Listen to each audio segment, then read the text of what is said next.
remember you are love at the heart of your being?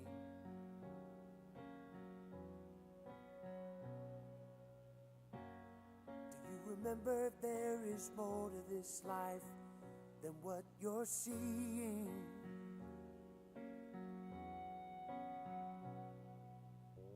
Let me remind you, you are beautiful by far. You've nothing left to prove when you remember who you are. If you ever forget, I will help you remember who you are and who you're here to be. Sometimes it's hard to make a way through the dark, but I will see for you and help you remember who you are.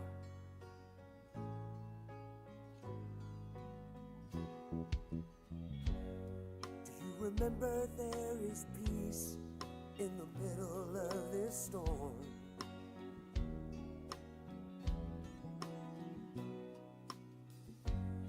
Do you remember you have all you need inside to keep you warm?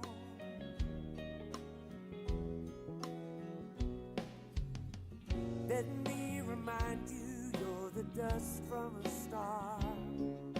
Your essence is revealed when you remember who you are.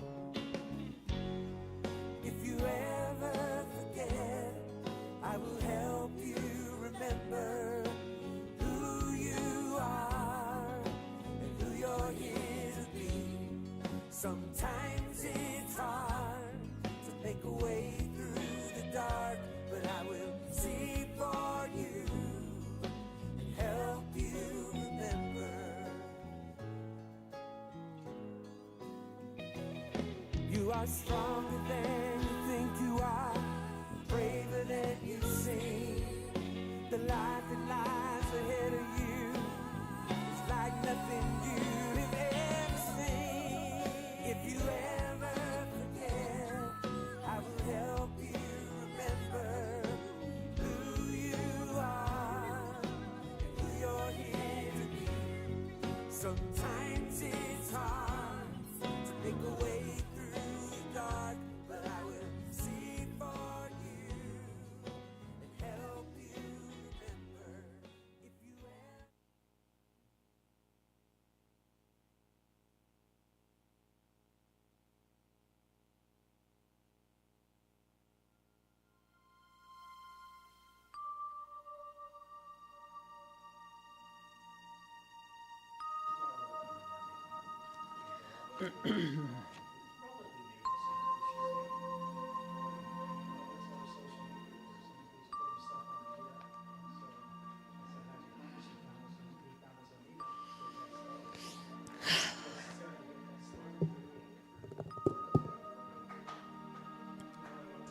Good morning, everyone. Good morning. How are you today?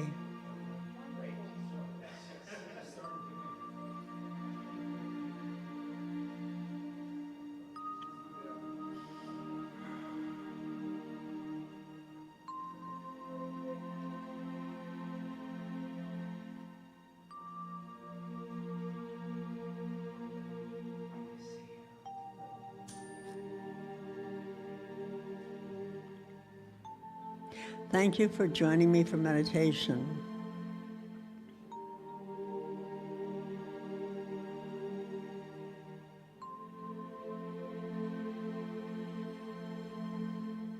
Often my mind goes off in crazy ways during meditation, and I'm sure you've all heard of it too, the monkey mind. Well, it's something that I have, that I am learning to control.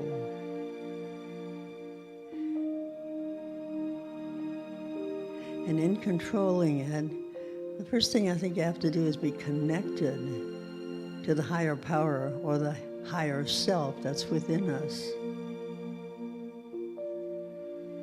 and to see that we are the spiritual beings on this journey, but that we also have a mind, not God's mind that I'm talking about, but the mind that is also energy that we have when we arrive on this earth, and that energy remembers everything. I guess it's like the soul.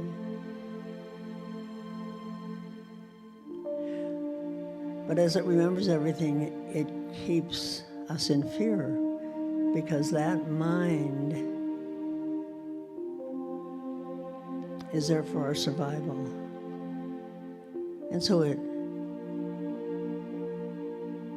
deals a lot with fear and anger and disconnect and worry and all those things that are man-made.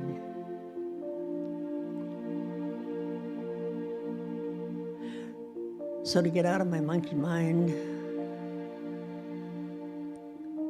I'm working on a new process, and it's called connect, listen, trust, and act.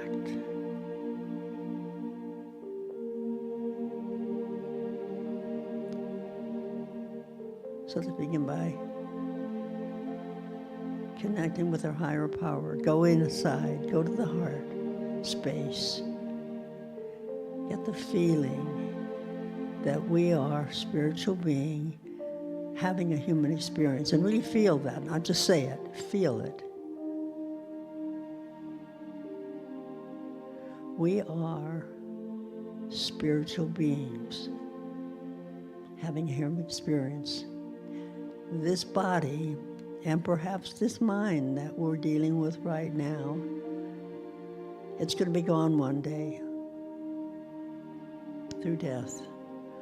Once the body stops breathing, the heart starts beating, it's gone. But our spiritual body is still there.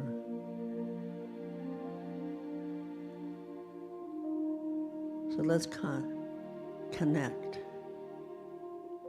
with our spiritual self right now. I am an eternal being. I resonate with high frequency.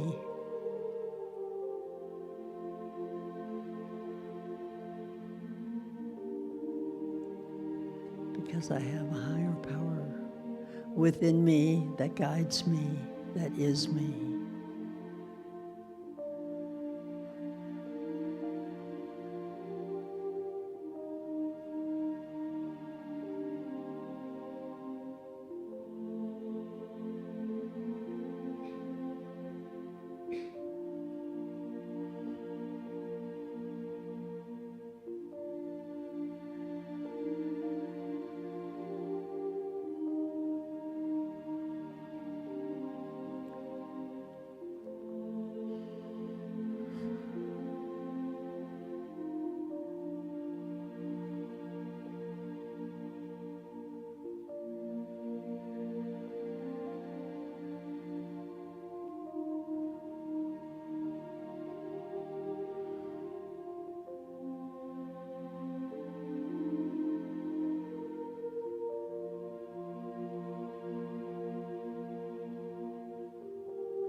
As I realize that I am not my mind, that part of me that takes care of my day-to-day living, I know that I can use it as a tool and listen to what is being said inside of me. by my true spirit self. The difference in that mind chatter that I hear is that it's loud, it's controlling, it's demanding. But the spiritual voice, energy that's inside me is soft and compassionate and in harmony and peace. And I have to listen hard sometimes so that I can hear that spiritual energy that is within me. Listening to that still small voice inside me.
As I become more aware of that soft,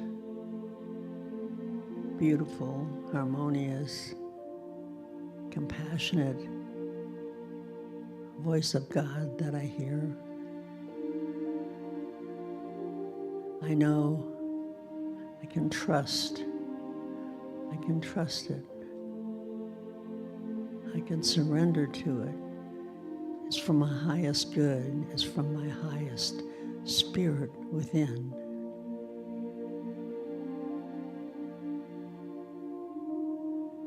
And as I trust the feelings of knowing that I am aware and consciously aware of the higher power that's within me always, my life will be more joy-filled.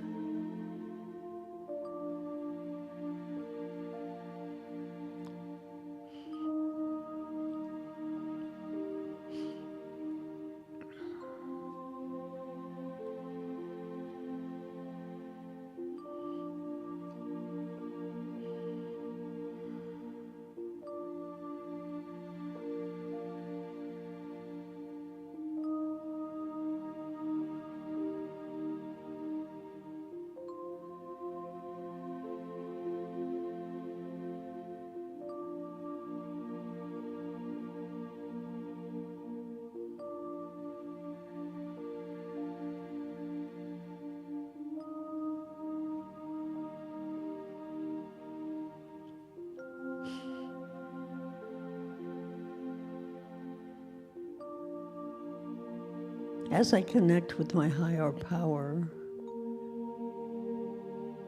and I listen to the message that I receive,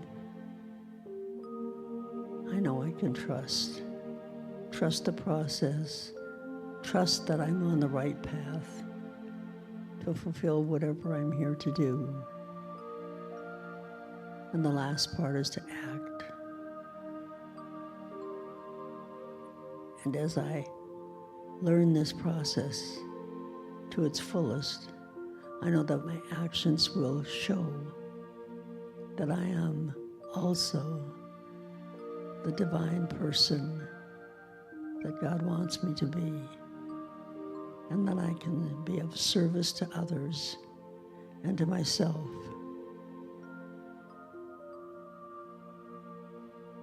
I'm so thankful that I know that this is the truth.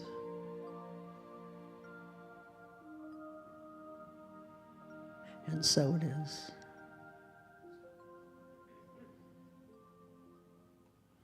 Thank you for joining me in meditation this morning. Our service will start shortly with Dr. Michael Curcuru talking about I've Got Mail. When I was a girl each week, on Sunday we would go to church and pay attention to the priest. He would read the holy word and consecrate the holy bread, and everyone would kneel and bow. Today the only difference is everything is holy now. Everything, everything, everything is holy now.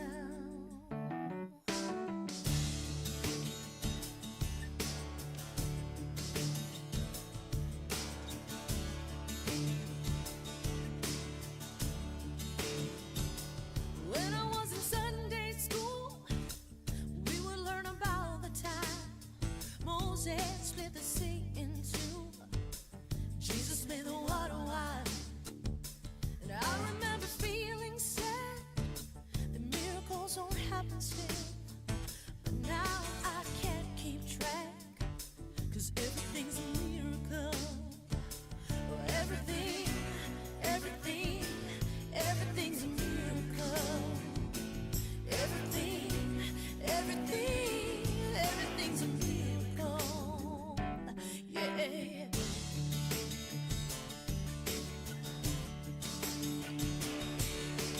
Wine from water is not so small, but an even better magic trick is that anything is here at all. So the challenging thing becomes not to look for miracles, but finding where there isn't one. When holy water was rare at best, it barely wet my fingertips. Now I have to hold my breath, 'cause I'm swimming in a sea of it. It used to be a world out there, had the second rate hand me down, but I walked it with the reverend air, 'cause everything is holy now. Everything, everything, everything is holy now. Yeah. Everything, everything, everything is holy now. Yeah.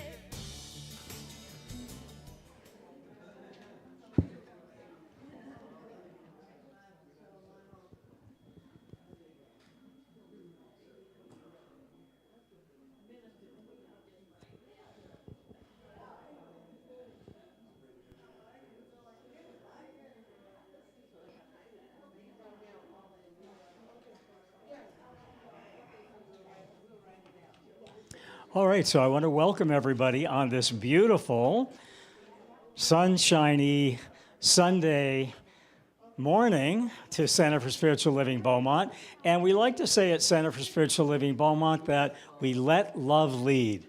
So that's what we're about. We let love lead. So I know today's service, we're going to let love lead, and we're going to see where love leads us today, if that's okay with you.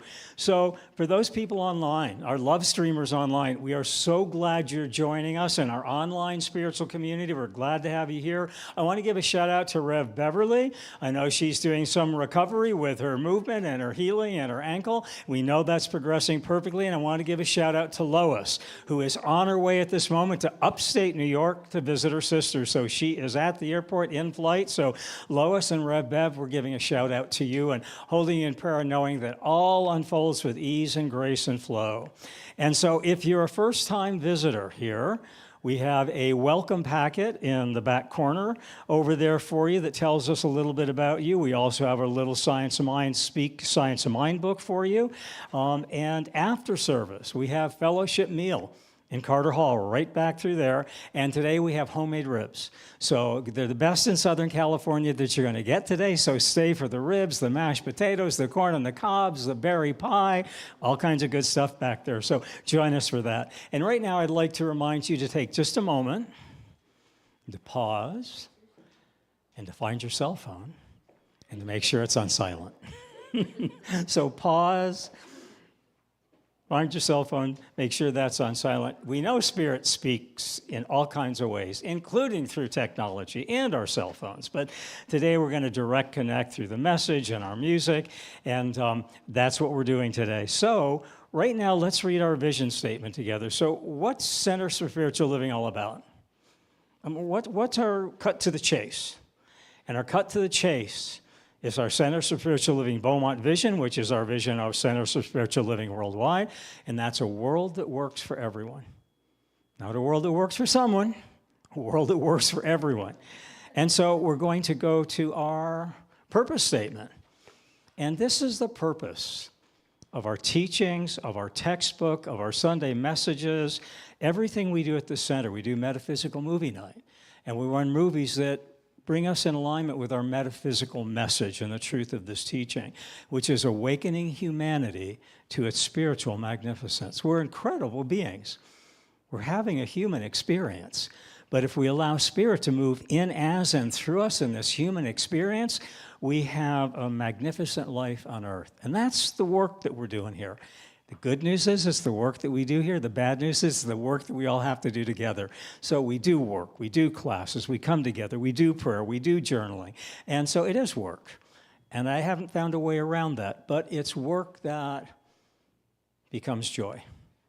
When this work and spiritual practice and this teaching becomes joy in your life, you will find work in your life that you no longer are doing a job, you're living in joy. And when we change our jobs to our joy, that's part of this teaching, and that's what life is about. And how do we do that? What's our mission? It's changing and transforming lives one thought at a time. One thought at a time is how we do that. And so we're going to go right now with our opening song and let this carry us away into that Letting Love Lead at CSL Beaumont today. So our opening song. Oh, what a love you've given to me. Unconditional love, God, yeah. Nothing can separate me from your sweet love. Nothing can separate me from your grace, Jesus. Nothing can separate me from your sweet love. Nothing can separate me from your grace. Before I was born, Father God, you had a plan for me. Create my hands, my mouth, my feet the way it's supposed to be.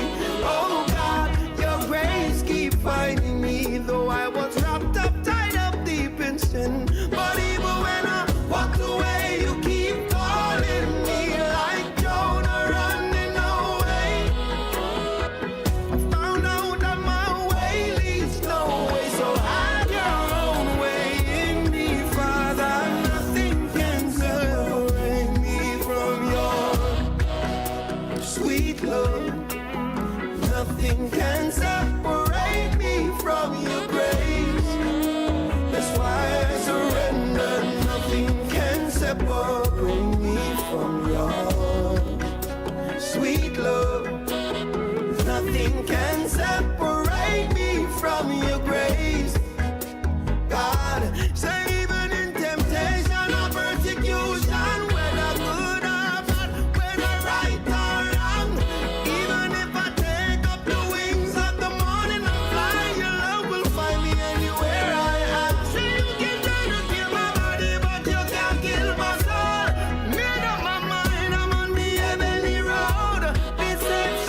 And so I want to acknowledge Chuck, who is flying solo in tech as tech team lead for the first time. So he's been kind of being mentoring for the last year and a half, and now he's tech team lead. And I really want to thank you for doing a beautiful job. I really appreciate that. So everyone, we're going to hold him in consciousness today that he's relaxed and having fun back there.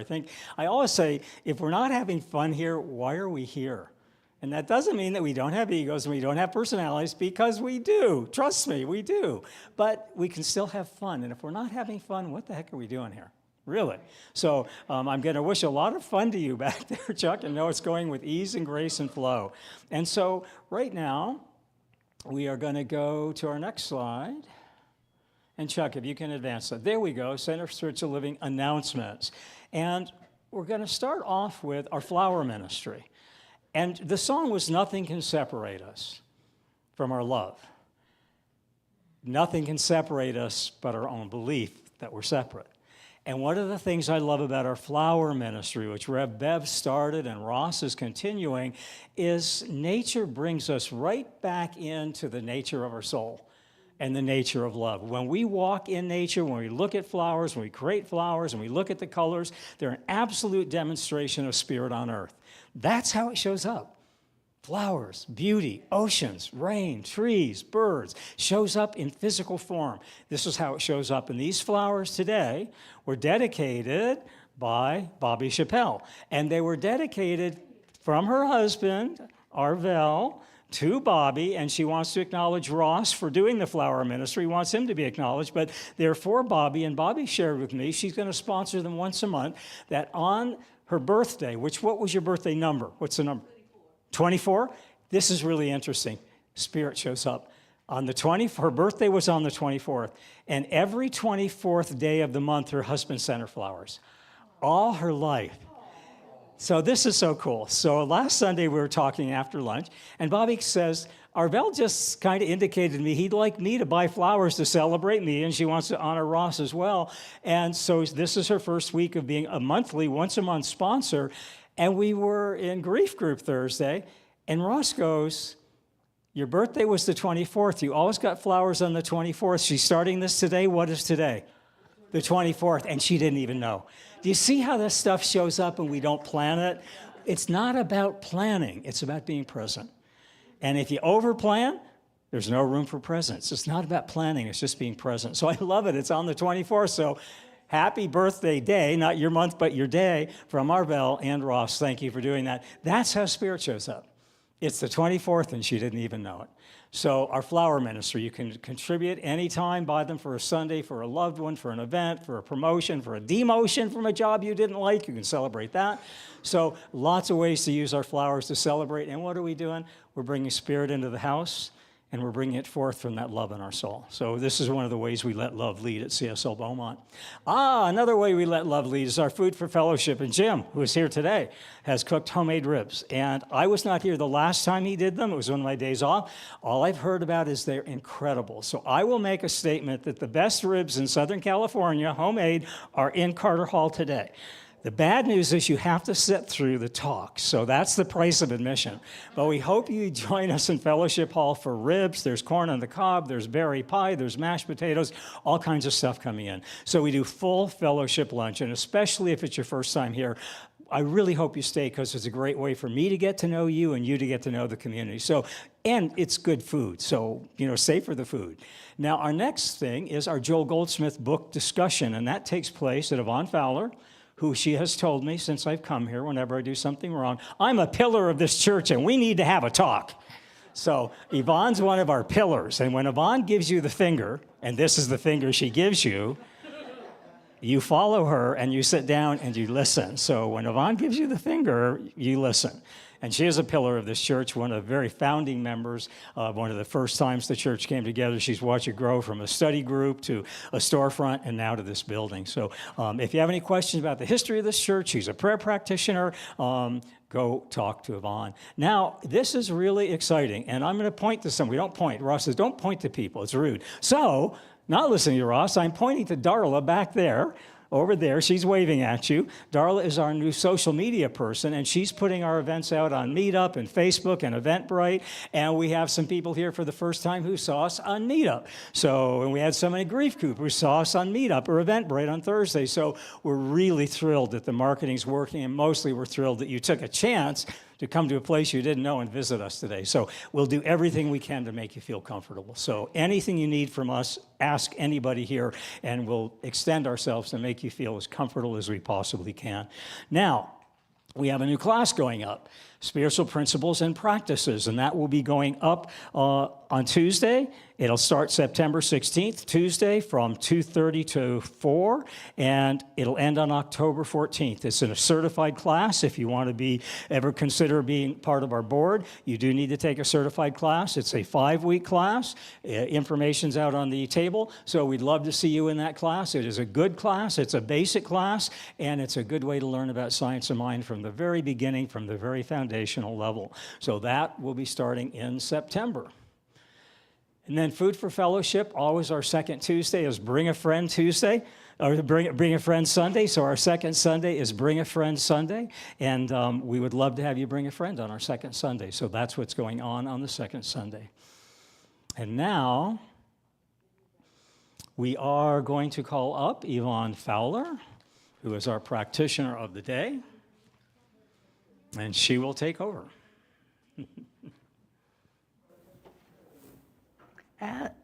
As the pillar of the church. How about one of them? There's quite a few elders that have been here kind of a while, but this is our church. It's our center now. It's what we love, it's what we care about, and it's what we give our time to. And as I think about that, I want to make sure that if you have anything on your mind at all that you're worried about or concerned about, if you'll just go over here to that side of the sanctuary and get a prayer from one of the practitioners. And right now it looks like it's you and I. So anybody can be a practitioner, but don't leave here with anything on your mind, because that's what we're here for. This is our spiritual home, and this is where we get our nourishment. I know you've already turned off your cell phone, so we don't have to do that. But if you'll just close your eyes, and I think we have another song. Is that right, Chuck? It's called...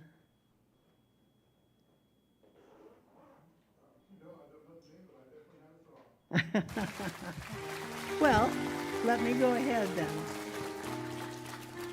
You know, we always do some sort of a... So we've got the song up, and it's a group of tenors singing, so we do have a meditative song, so let's go with that, Chuck. I believe for every drop of rain that falls, a flower grows.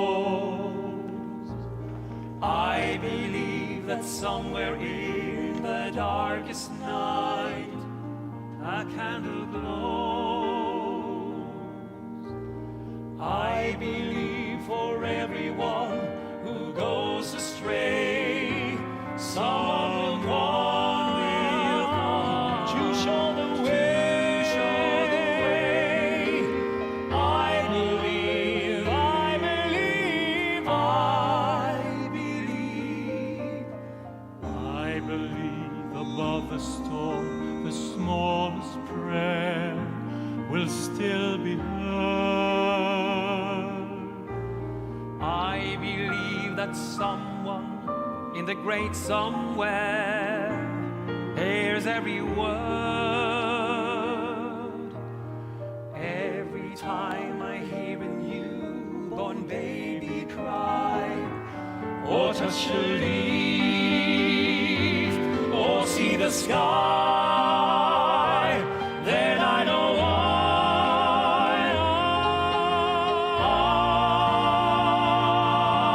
believe.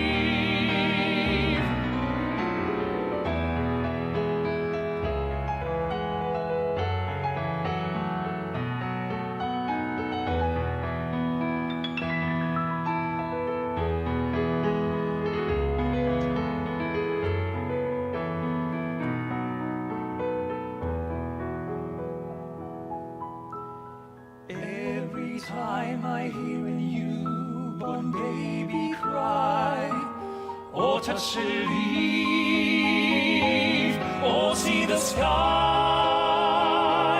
then I know why.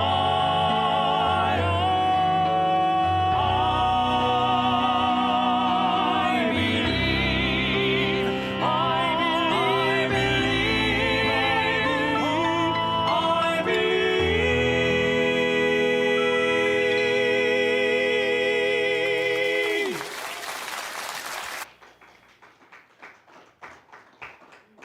You know, God wrote that song along with his co-creators.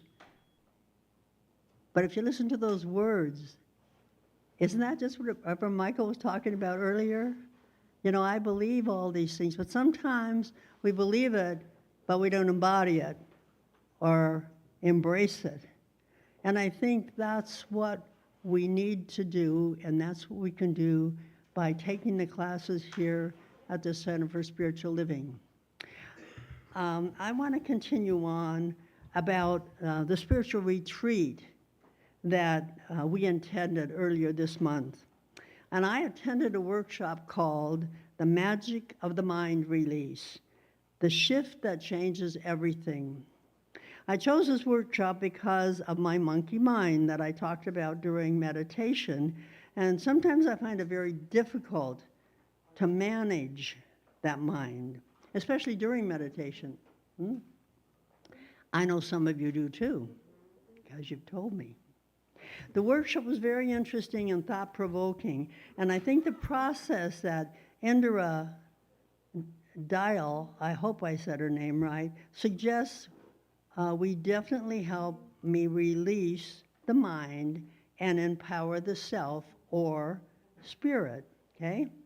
So I bought the book, and I'm working on the process she designed, and it's connect and listen and trust and act.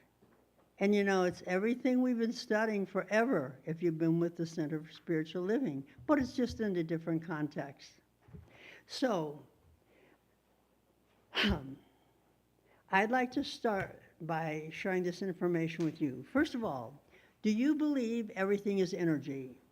Say yes, say no, raise your hand. Raise your hand, let me see. You do?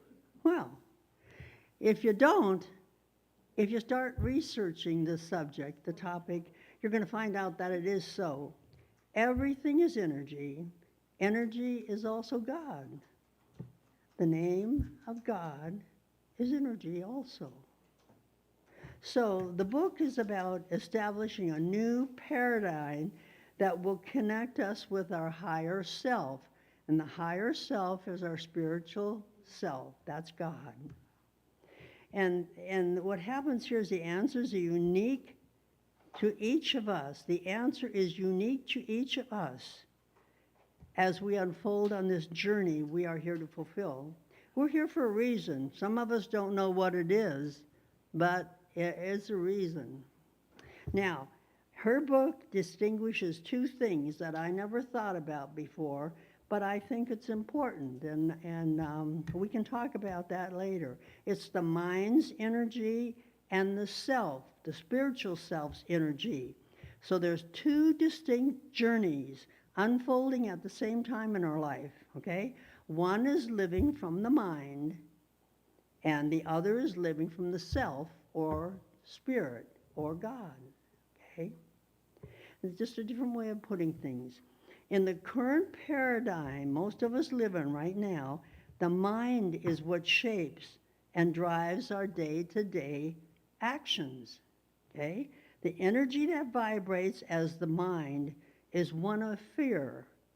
It must create the experience of fear for the sake of our survival. Now, I never thought of it that way, but it's like the ego, I guess. You know, it's there for us to survive. Okay?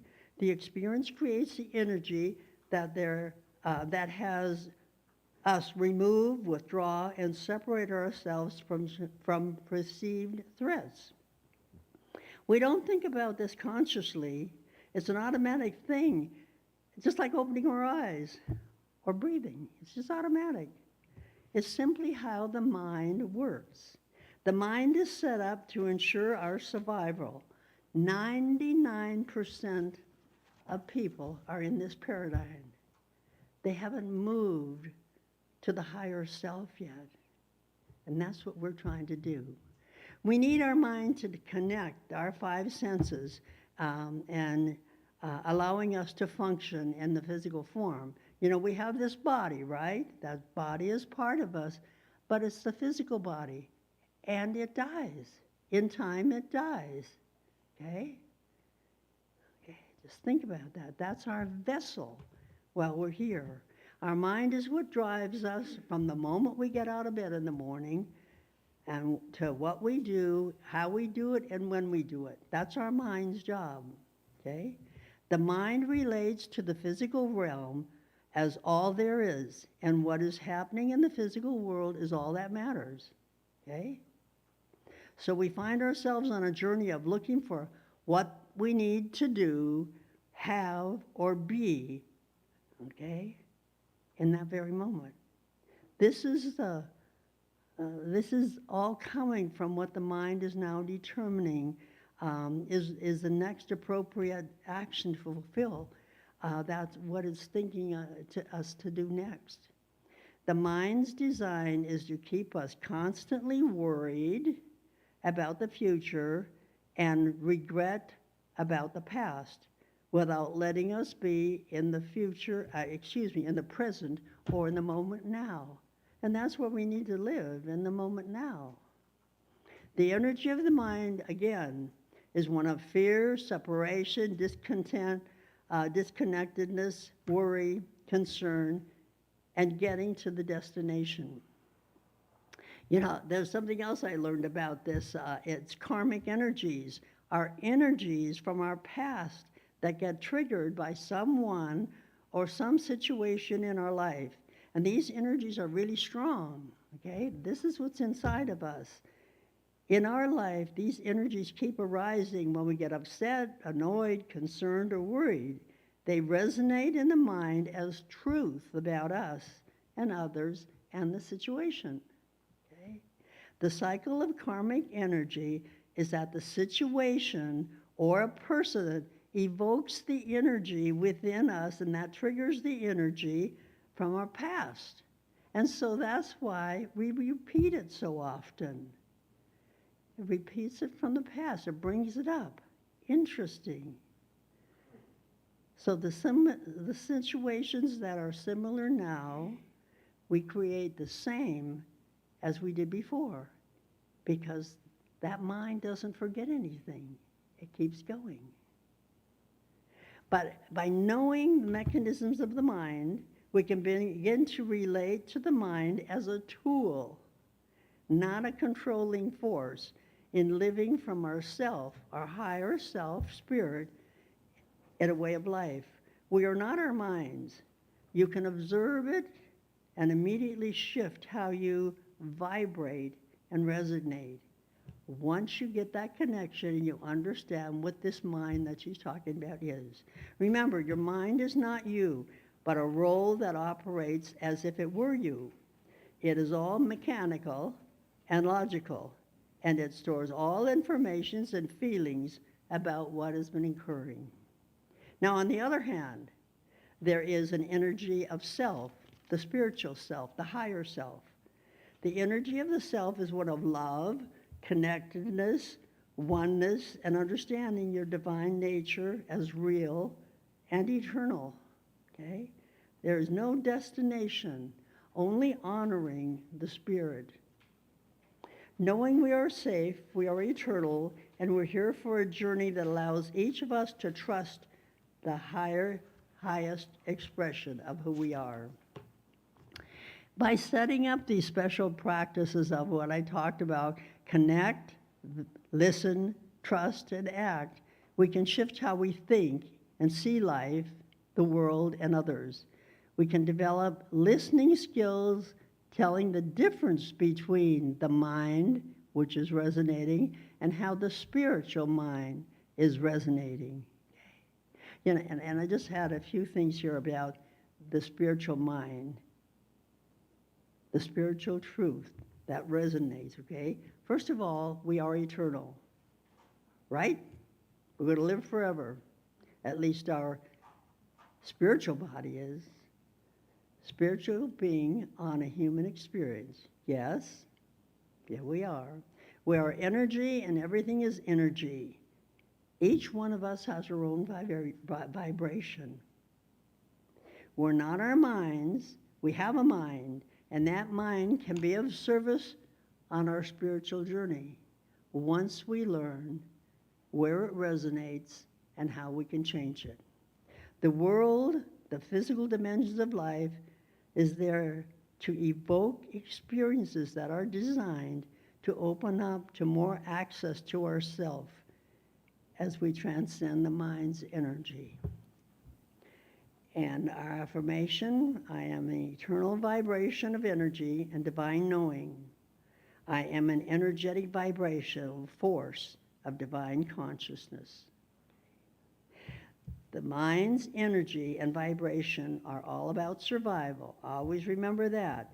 The spiritual self's energy is all about love, compassion, and harmony. I know this. I embrace this. I embody this. I live it now, knowing that the self's energy, the higher self's energy, fills me and guides me. My monkey mind is a tool that I can control, and so it is. Do we have another song before invocation?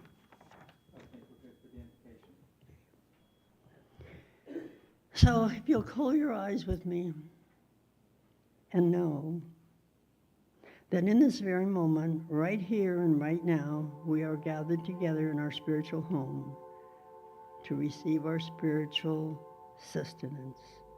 I recognize that spirit, the presence, and the power is right here in this very room. It's God. God is all there is. God is everywhere present. God is our guiding light. The oneness that is God is within and surrounds each and every one of us. I know that Spirit's presence fills this room with love, with joy, with peace, with harmony, and grace. I bless Chuck, our social media tech, as the service flows smoothly and effortlessly. For the musicians whose words and voice enhance our service. And I bless Reverend Michael, for he is the vessel through which Spirit sends its message today. Knowing that message is personal to each one of us, God is in the house for sure. Just feel that presence, and so it is. Reverend Michael, you've got mail. All right, so.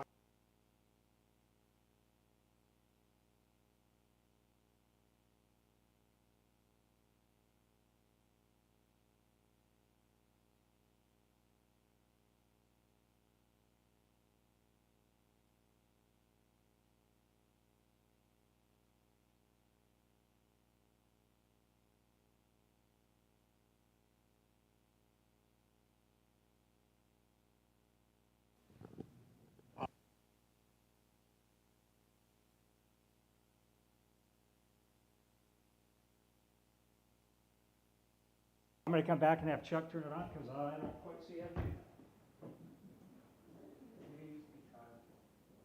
I'm getting a red light.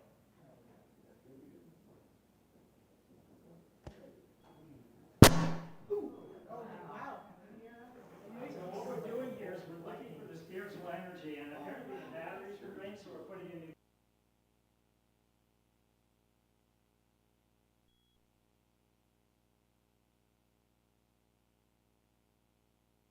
Changing now. How are we making sure we're always plugged into that spirit? And so there's a perfect example of the inner and the outer. So the outer being the microphone, the outer being technology, the outer being the circumstances of the world, yes? And we want to connect with technology in a way that it connects with our inner voice of truth so that we can broadcast that truth and we can hear it clearly. And I was sharing with Lois last night before her trip back to New York. And we were talking about the inner and the outer and that connection. She's connecting with her sister this weekend. And we were talking about how that works. And we were sharing that we have to be willing to receive. And we have to be willing to believe if we're ready to achieve. And I was thinking, we were talking about the talk title today, You've Got Mail, the inner and the outer. And we began to talk about, is your life a postcard from the edge? Always living from the edge of mama, drama, trauma, anger, chaos, calamity? Are you a calamity Jane or a calamity John? Or are you always coming from the post-it note from God? Your post-it note from God. And when your post-it note from God is that presence of our soul within. God's always posting on our inner bulletin board.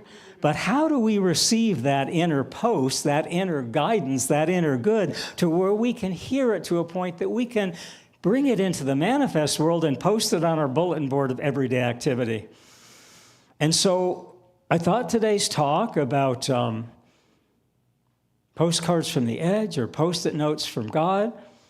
Where are we listening? What are we attuning to? And this song came to me. And I loved it, and it's about You've Got Mail, and it goes like this. Oh, yes, wait a minute, Mr. Postman, Postman. Please, Mr. Postman, look and see. Oh, yeah, is there a letter in your bag for me? Please, please, Mr. Postman. Why, it's been a very long time, oh yeah, since I heard from this soul voice of mine.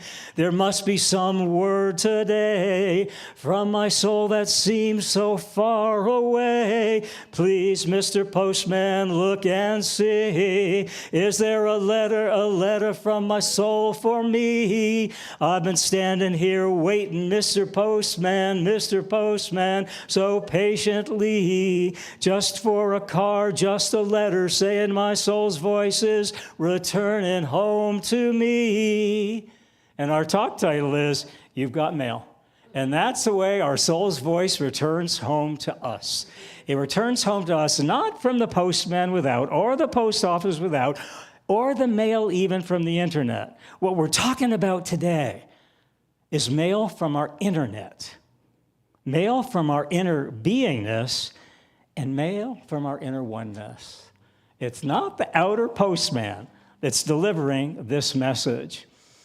And Ernest Holmes shares this on page 112, paragraph 2 of the Science of Mind text. And you know, I see the Science of Mind text as a passport to everywhere and to nowhere and all at once, about being present with all of it. And there's that oneness of the past, the present, and the future of life, all happening in the here and now of this very sacred, sanctified moment. Evonne spoke to everything occurring in the present moment reality that we're in, right here and now. And so Ernest Holmes shares this, of that oneness, of that innerness of spirit. This is kind of a post-it note from God via Ernest Holmes. He shares this: one spirit, one mind, one substance, one law, but many ideas, one power, but many ways of using that power, one spirit in whom we all live, and one law, and our law is love, which we all use. One. No greater good could be conceived than that which already is. Stop waiting for your postman to deliver the good news. It's up to us to receive the good news from within. We're our own delivery system. We're our own divine guidance system. We're our own heavenly power right here on earth. And this greater power for good, and that's what this teaching is based upon, a greater power for good. But it's not above us, and it's not below us, and it's not to the left of us, it's not to the right of us, it's inside of us. This power for good is right there inside of us. And the greater power for good that we talk about in this teaching is the power for good, and it's ours to choose how we use it. You can choose how you use that power for good. And how we choose to use it or not creates the good or the not so good in our life, how we use that power. Remember the Got Milk commercial? You want to know if you got this power? Remember the Got Milk commercial, and they had people drinking, they had a milk mustache, and it was a great milk campaign. But the question I ask of myself today, and if we're all one, then I'm asking it of you at the same time. Any question I ask of myself, I'm asking of you because we're all one. So I ask this question of myself, and I ask it of you in that oneness of knowing. And so what I ask today, have I got the milk and the honey and the wheat and the chaff of the full harvest of heaven? Is my table set with the sweet bread of life, of as in heaven as so on earth? Or do I set my table with the sour curds of conditions of disappointment? How are you setting your table? Because how you set your table determines who will sit at your table. Because here's the way consciousness works. Here's the way consciousness works in my life. And so if it works this way in my life, it must work this way in your life because we're all one. There's no separation other than the belief that we're separate. And that's not a truth, it's a belief. How are you setting your table? And so I have come to choose to set my table, and you can call that the table of consciousness, you can call it your dining room table, your kitchen room table, kitchen table, whatever table you choose to call it. You can call it your table of contents. What table of contents? What are you setting for the book you're writing, the book of your life? A great experience for me in how this teaching manifests. I decided in 2017, or Spirit decided for me, and I agreed to go along with Spirit. I don't know who decided on this. But I did decide to go along with this, to write a book. I have no idea why I chose to write that book. I had never written a book. I didn't know anything about writing a book. And so I sat down to write the book. It's called Heartlight, my first published book. I'm working on my second one. And I thought, how do you start? I sit down to write, got into that quiet space, and bam, it all dropped in. Well, the outline dropped in. And the outline dropped in that consciousness is like an alphabet. It's an alphabet of everything. It's an alphabet soup. And remember your soup? You had the alphabet soup. And I loved it as a kid. You could pick out your name, the pasta noodles of the K and the Mike, M for Michael and I and C. And I used to put them out and spell them on my name. And I had so much fun with that. Well, that's the alphabet of the universe. It's all there. How are you going to arrange the alphabet of the universe to create the life that you want to live? How are you going to put those letters together, right? I mean, I like to say in the alphabet of the universe, A is for awareness, B is for belief, C is for consciousness, D is for the divine, E is for everything, H is for heaven, I is for the infinite, J is jump for joy. I got a name for every letter in the alphabet that defines the table that I set and how I set my table with that alphabet of consciousness. And I'm sitting down to write this book at our dining room table. Bam, the outline dropped in. Michael, use the alphabet of the universe and start with the alphabet of the universe that relates to the alphabet of the human verse. And I went A, B, C, D, E, F, G. And the first chapter was awakening. The second chapter was beyond belief. And the third chapter was cosmic consciousness. And in the first couple hours, I had my entire table of contents from the human alphabet, but I let it define the divine words in my own way. I wrote that book. It was a 90-day project that became a 15-month project. Spirit has a sense of humor, but I stayed with it. And I published it. And I went through the galleys and the rewrites of the galleys and the redesign of the cover and this and that. It all came together because I was willing to be present with Spirit as Michael at my dining room table. I don't think I'm a brilliant writer. I don't think I'm a gifted writer, but I'll tell you this. When I decided to write a book and I let Spirit set my table of consciousness and my table of contents, it was all about spirituality. And it's called Heartlight. It's on Amazon. We'll be teaching a class from it this fall. So I ask you, as we set our table, so we set the truth of our life. So the table I set becomes the fable of the life that I live. The table of life that I set becomes the fable of the life that I live.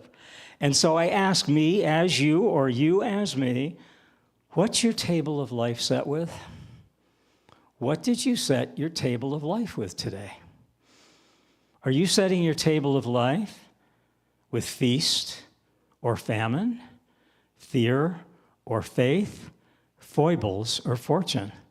Because as you set your table, so will those guests fill in those seats according to the table you set. If you set a table of love and faith and light, people of darkness and fear and anger will not sit at your table because they don't like what you're serving. They don't like what you're serving. But it doesn't matter if anybody out there likes what you're serving at your table. It's your table. You set it the way you want to set it. And I assure you, from my life experience as one with your life experience, your entire list of Facebook friends will change. And you don't have to delete them. They delete you. That's when you know it's working. You don't have to go and say, this is not a vibrational match, this angry person. They fall away. Yes, they fall away. One thing in School of Ministry they shared, taken me years to get, everything that needs to fall away at a center will fall away. You don't have to do anything. You just show up as the presence of love, the presence of co-creativity, the presence of community, the presence of cooperativity, and everything unlike Spirit will fall away. It's been an amazing lesson at 5 different centers in School of Ministry to watch that in my life. Everything unlike the life I choose to live falls away, and I don't have to do anything. Mary Morrissey says, notice what you're noticing. Notice your Facebook's change. Notice when you go on your contact list on Outlook or Microsoft, wherever you have it, and some of the names were 20 years old, and you go through it and go, oh my gosh, these people have all fallen away. And you know what? We weren't of like mind. We weren't of like consciousness. So how are you setting your table? Ron Dass shares this. We're all here to walk each other home. And the home I feel we're all walking each other home to is the inner oneness of the living nature of our souls, which sometimes we find by taking a walk in the woods. Ram Dass. When you go out into the woods and you look at trees, you see all of these different trees. And some of them are bent, and some of them are straight, and some of them are evergreens, and some of them are whatever they are. And you look at the tree and you allow it. You see why it is the way it is. You sort of understand that it didn't get enough water. It didn't get enough light. It didn't get enough nurturing. And so it turned out that way. And you don't get all emotional about it. You just allow it. You appreciate the tree as it is. And Ram Dass says, as we come to appreciate the trees and nature the way we are, we come to appreciate the tree of life that we are. And we come to appreciate the tree of life that we are the way it is. Not the way we want it to be, the way we think it should be, but the way it is. We come to appreciate ourselves the way we are. Nature without is one with our nature within. The nature of these beautiful flowers from Bobby, from Arvell.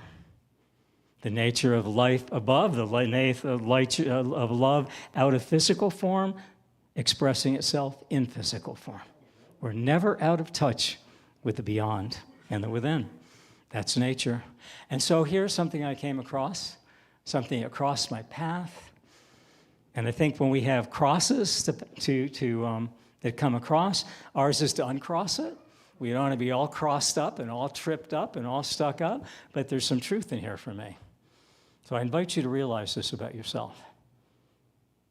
Some of you don't even realize how you light up rooms when you enter, how you shift the atmosphere just by your presence, and how you carry inspiration just by being you. Welcome to the spiritual journey of Science of Mind. All you have to do is be true to you. You don't have to be true to anything else. The journey of Science of Mind. Be true to you. Be true to you and see what flows through. Our talk title, You Got Mail, and you can choose for the mail you send and receive to either be a postcard from the edge of mama, drama, trauma, anger, and chaos, or you can choose it to be a Post-it note from God. It's your choice of how you walk in this world. It's your choice of how you talk in this world. It's your choice of how you show up in this world. Is your life a postcard from the edge of mama, drama, trauma? Or is it a Post-it note from the love, light, and illumination of the nature of your soul within? This talk is about our walk through life. And what our walk through life is about lighting our internal spark and allow it to become the flame of love in our heart and the light in the world.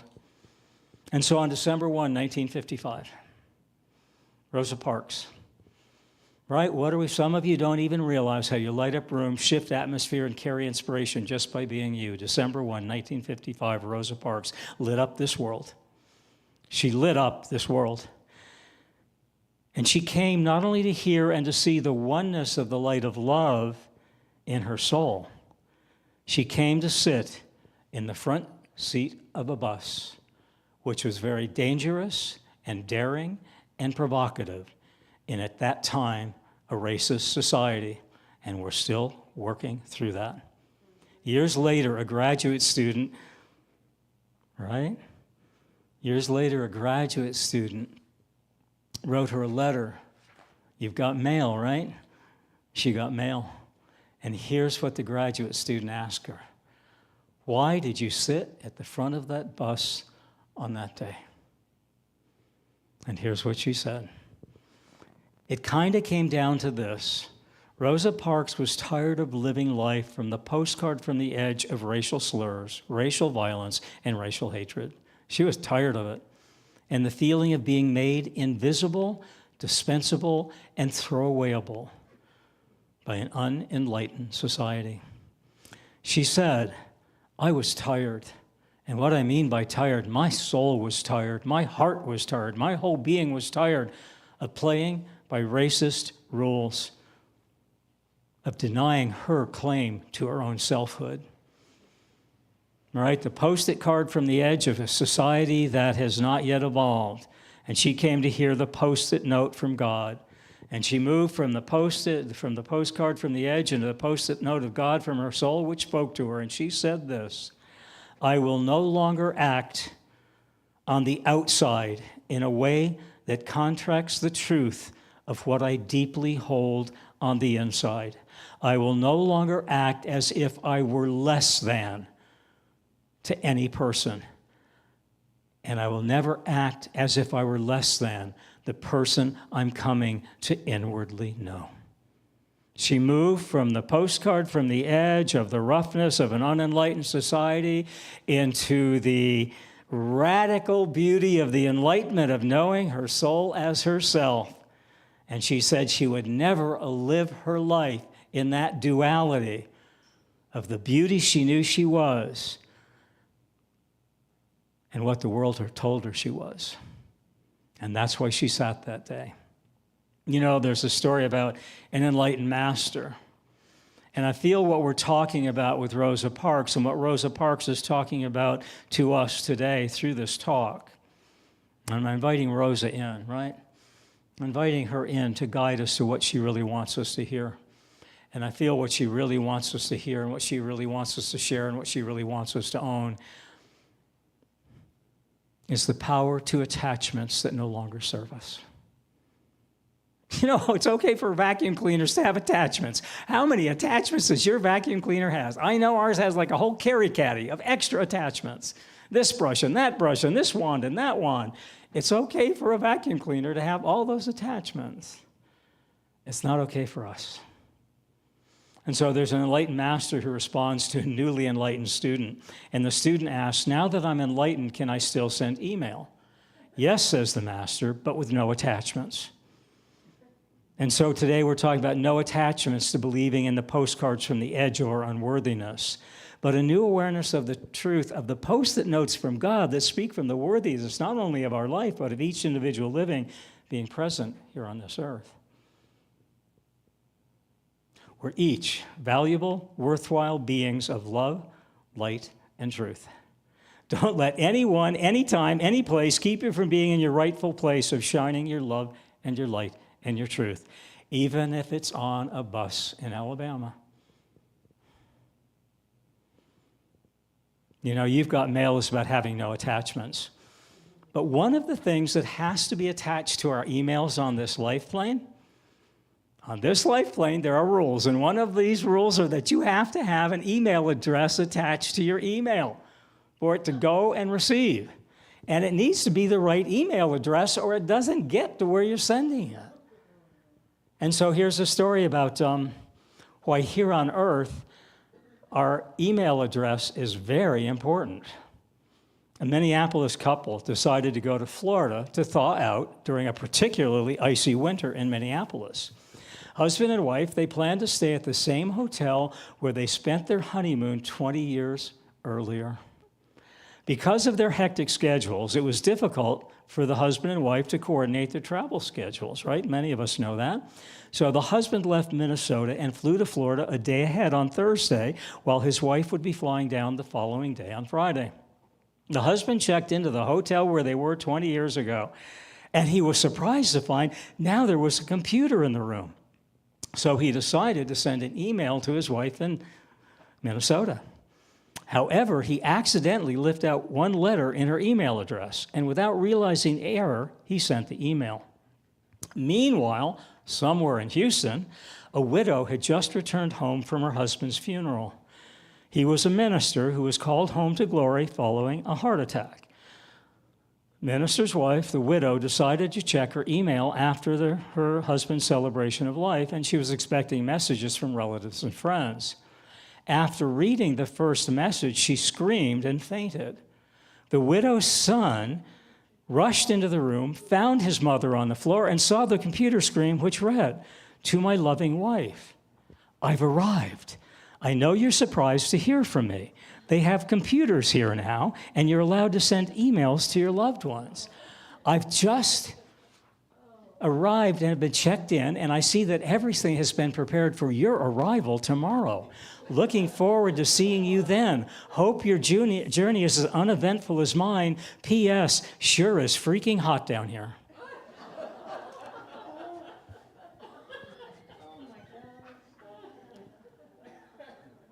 So there are no zip codes in heaven. There are no zip codes in heaven. There are no boundaries. There are no boundaries. There are no blindings. There are no blinders.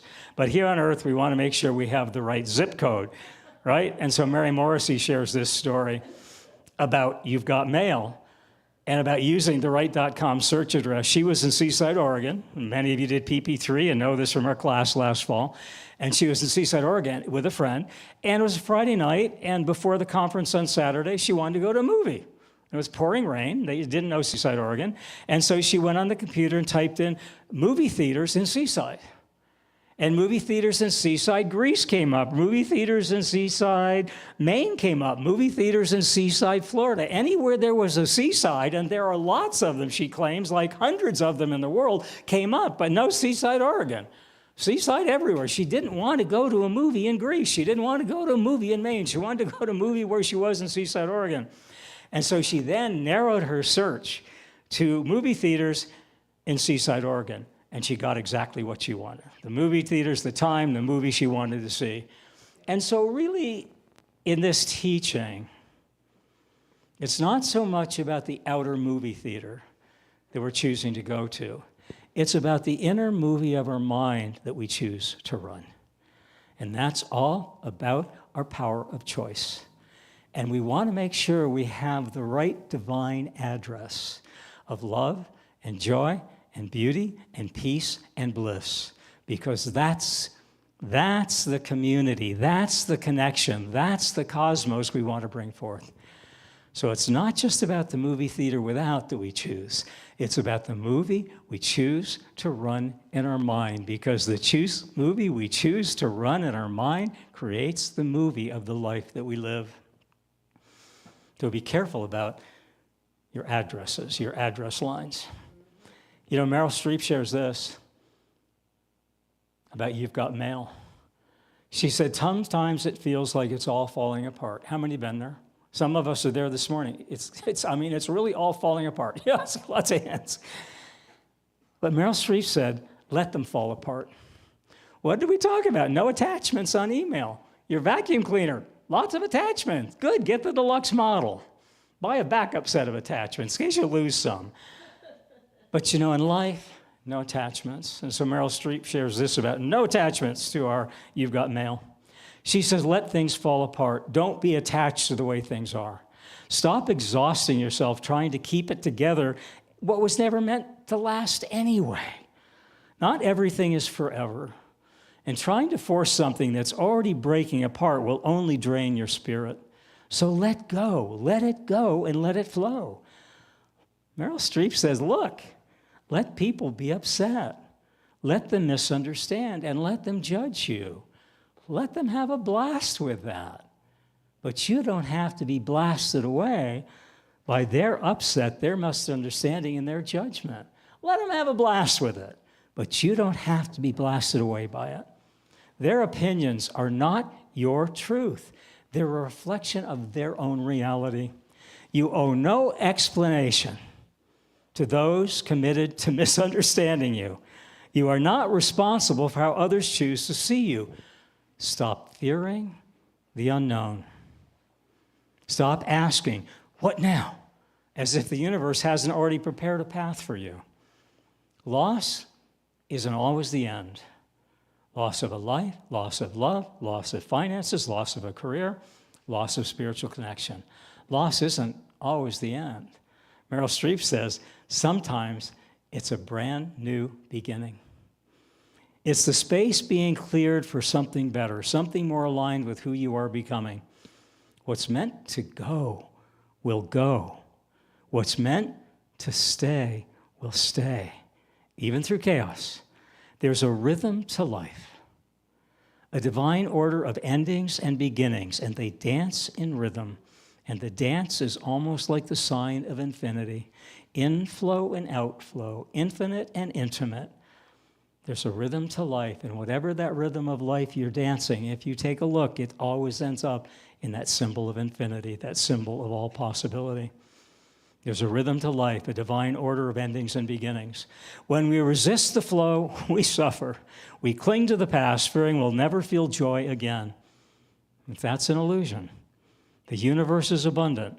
There's no more love, more peace, more purpose waiting for you if you're brave enough to let go of what no longer belongs. There's so much love, so much peace, so much purpose waiting for you if you're brave enough to let go of what no longer belongs.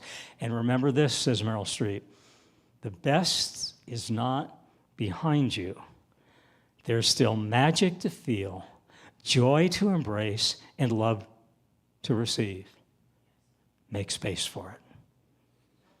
So ask yourself, what am I holding on to that's holding me back?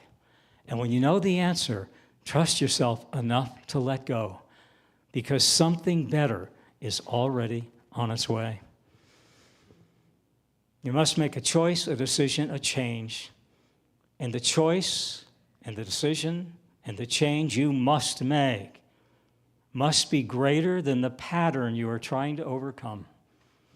The choice of change you make must be greater than the pattern of attachment that you're trying to release. Don't let the pitter-patter and bitter of your patterns keep you from becoming the good, better, and best of the person, the purpose, and the passion of the zestful life of love and joy and happiness that is found in letting go.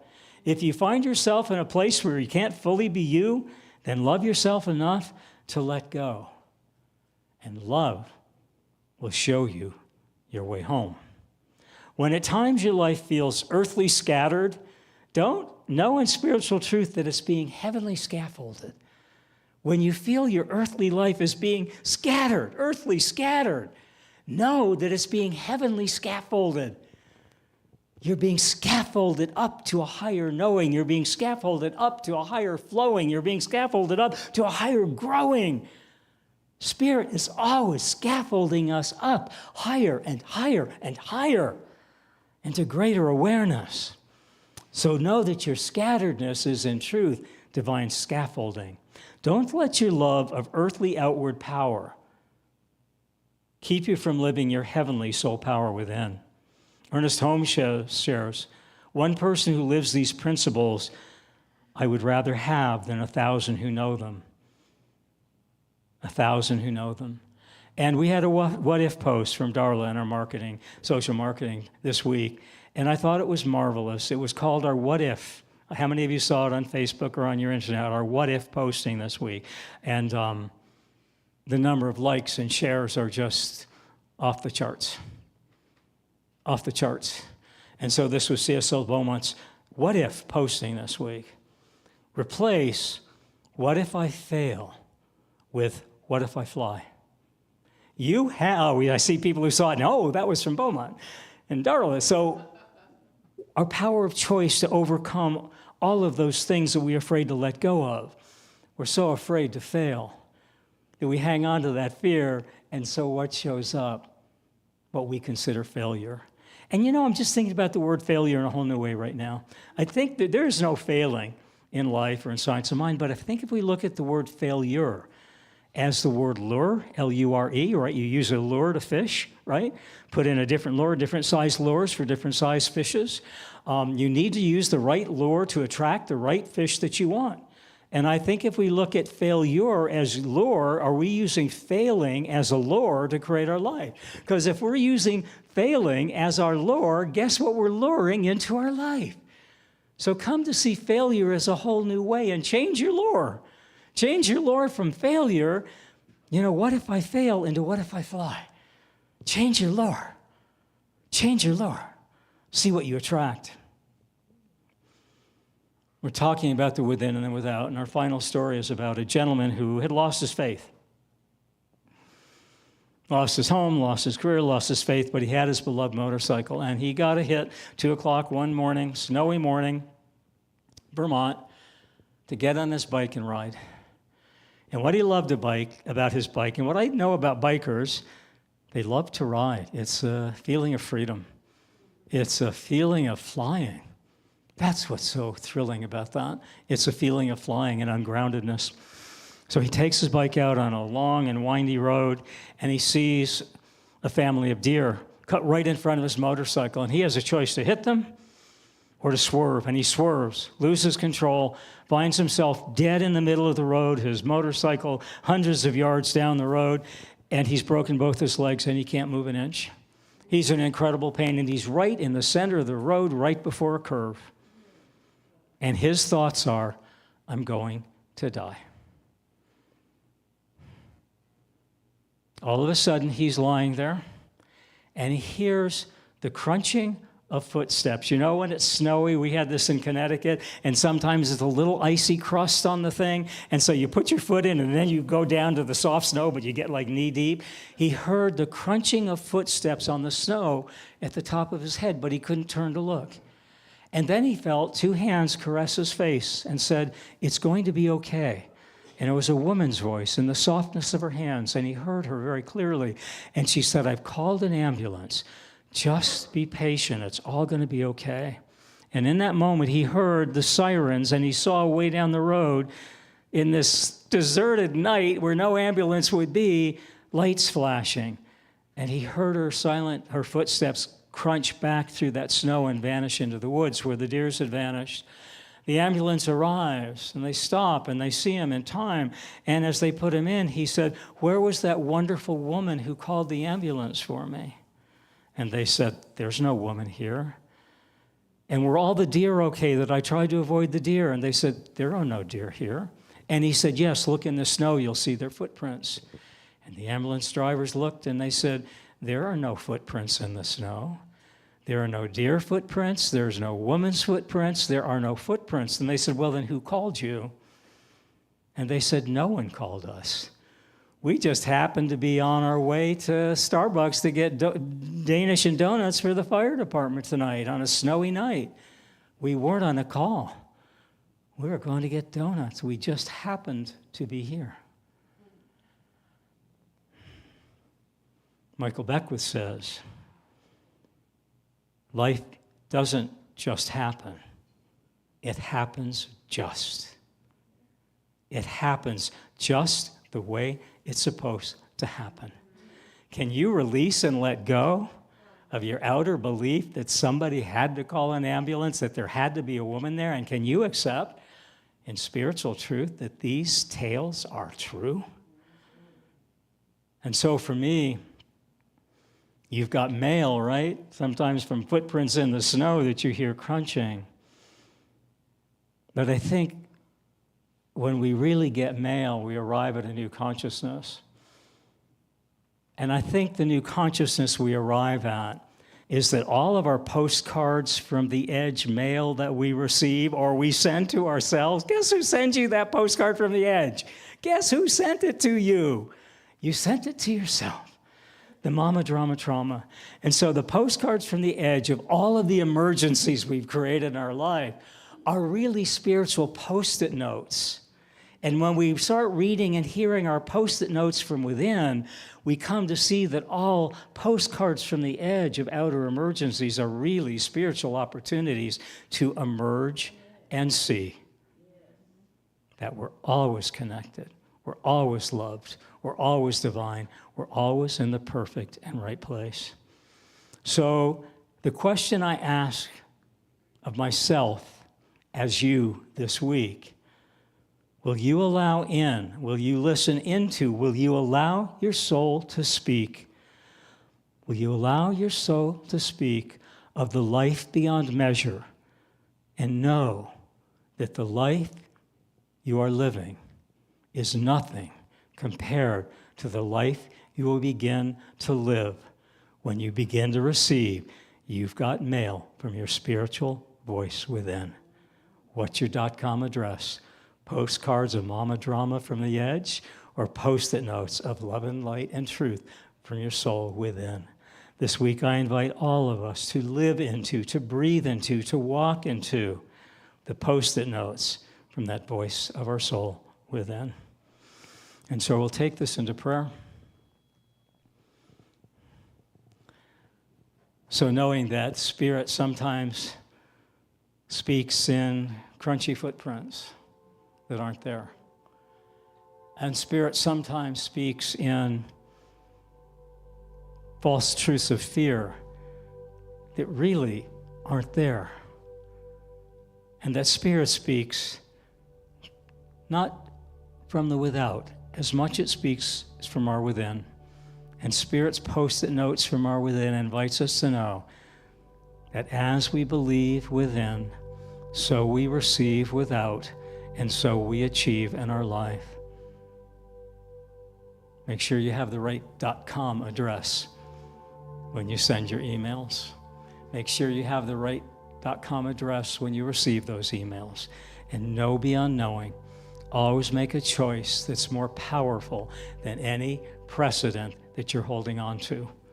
And always know that if you come from that principle of love and you release into that, you will know a love beyond any love you have ever known in your life. And so it is.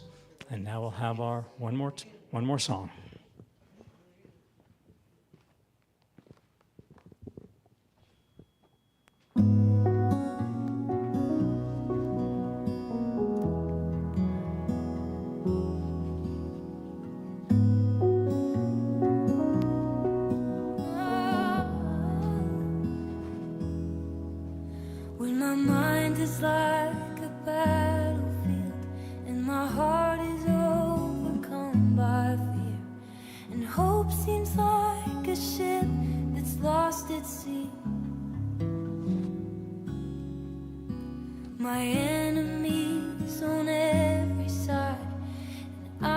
tempted to run and hide, your gentle whisper reaches out to me.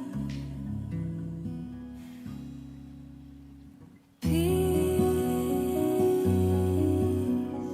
holds me when I'm broken, sweet peace that passes understanding. When the whole wide world is crashing down, I fall to my knees and breathe in your peace.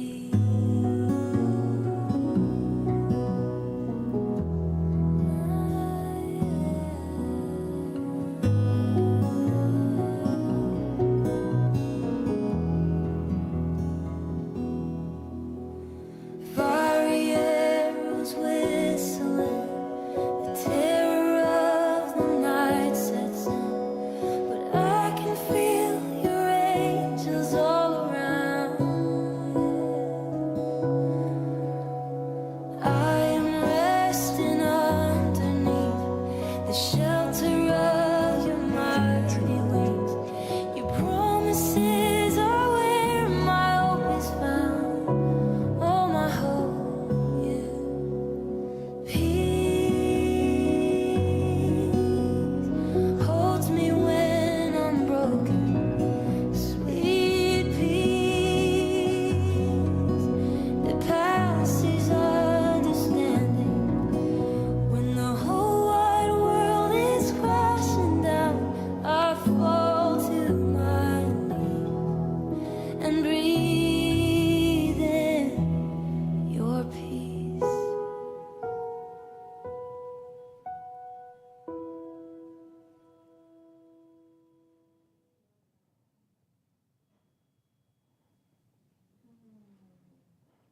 I heard it.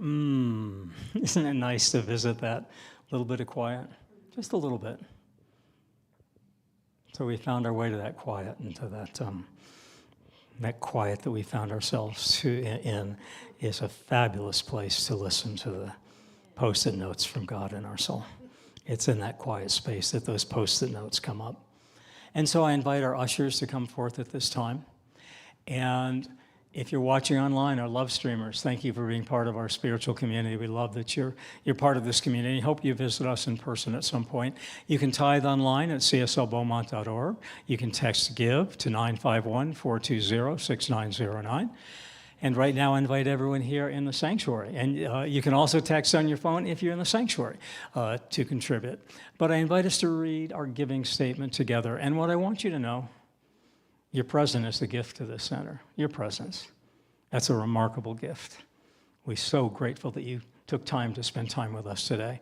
And if you choose to contribute, that's fine. And if not, we want your energy. So as the basket comes around, circle your hand over and put your energy in the basket. And we will accept your gift of energy and presence and love, because that's why we're here.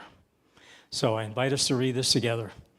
I give and receive freely and generously with an open heart and an open mind. The universe responds to me in kind. I know that my beloved community is richly blessed, and so it is.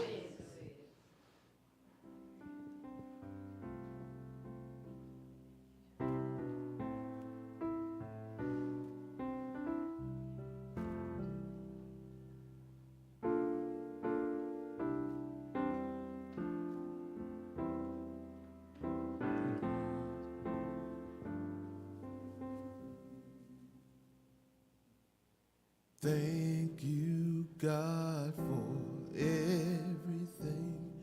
Thank you, God, for everything. Thank you, God, for everything. Thank you, God, for everything. Thank you, God, for everything. Thank you, God, for everything. Thank you, God, for everything. Thank you, God, for everything.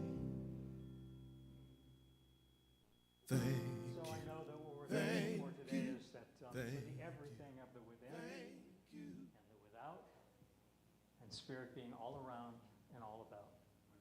And so now, if you're new, if it's your first time at the center, if you feel comfortable, we, waiting for my headset to come back. We're working on getting my headset back. I'm not good with this microphone. So knowing it's all perfect and complete, we gather up in a circle, we hold hands, and if you just want to remain seated, it's your choice. But you be comfortable, however that is. You can remain seated and just join us in consciousness. But we gather in a circle, hold hands, and we sing our way out.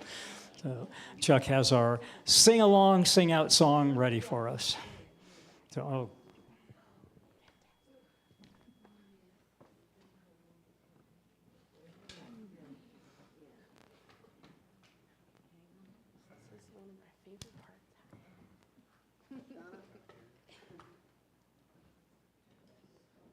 okay, so we are all connected and we're ready to go with our peace song.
So what I'm knowing is Durwood was stretching as hard as I was to make those high notes. He was going, I was going. So we know we made those high notes, and what we really made in those high notes were the high notes of consciousness. But, you know, something wonderful happened at CSL Beaumont today. And I think the best way to experience that is for each of us to take a look around this circle of people. The thing that was so awe-inspiring to me today, that raised my spirit so high, is not about the talk and not about the food for fellowship, but don't miss the ribs. It was about, look at all the different faces of humanity that came together. Different races, different faces. Many of us were from different places, and we all came together in that willingness to raise our consciousness higher and higher in that light and love of truth. That love is all there is, and love begins with us. And so it is. And so it is. So prayer work over here with Evonne and myself, and food for fellowship hall, and I'll join all of you there in a minute. So come on in and grab some ribs and mashed potatoes and corn on the cob and good stuff.